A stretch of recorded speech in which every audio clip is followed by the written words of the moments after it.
So, hello, good morning. I am Raphael, and today I'm going to share a very important thing.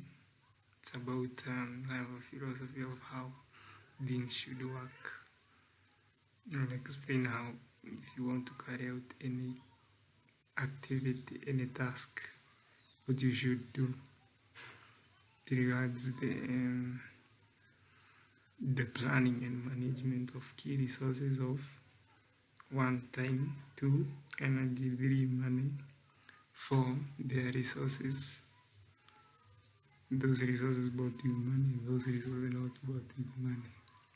So, in this idea, I believe when you use those resources well, it's possible to create value, to achieve progress, and everything will come to bring results, positive results. So, let us begin with the first one, which is time. So, time is very important, and you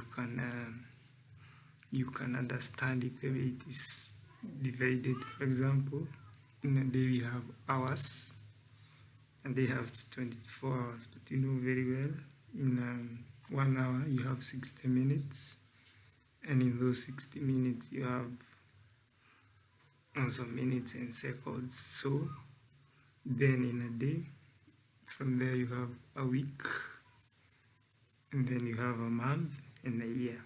So when it comes to managing time, you should look at it from that dimension. Then the other thing is energy. This relates to the human energy you have, and it can also apply to machine energy. So in terms of energy, I believe a human being has several types of energy. The first one being the physical energy. It comes from bodily energy. Then you have mental energy, the ability of a person to think, to do things, to concentrate, focus. That is also important.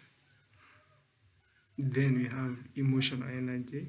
It regards how happy or sad someone is.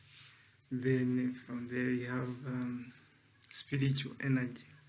This is more of a connection between a person and their spiritual form to their creator, who is God. So it is also important.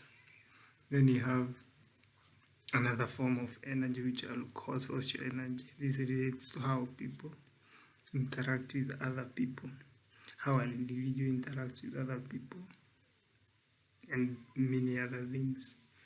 So that's the part of energy. And then from there we go to the money.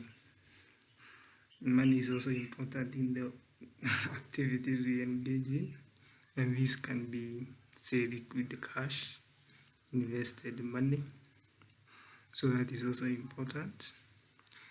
Then the figures of money are there. In every country there is a currency, there is amounts. It is measured in quantities, say 10 shillings, 20, 50, 100 shillings, 200, 500, 1,000. Like in Kenya you go upwards. Then from there we have other resources, and in this category we have two types, subtypes. One of them is resources bought with money, and resources not bought with money. So the resources bought with money, we have things like, for example, in a household, you may have things you have bought with money like furniture and fittings, household items, and many other things, electronic devices. In a business, you can have resources like, say, you have land, buildings, computers, furniture, vehicles. So those are the resources bought with money, and they can go even to the smallest resources you may think of that you have bought with money that you use to do something every day. Then there are those resources that are not bought with money.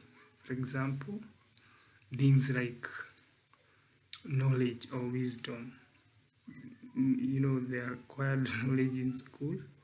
Then we have work experience.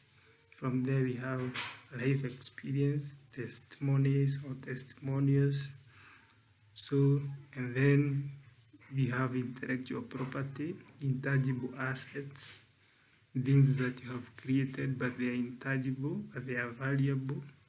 So those are the kind of resources. So with those several types of resources, 4 or 5, if you use them well, it's possible to do something and get good results. That is all for now. Thank you. Yeah.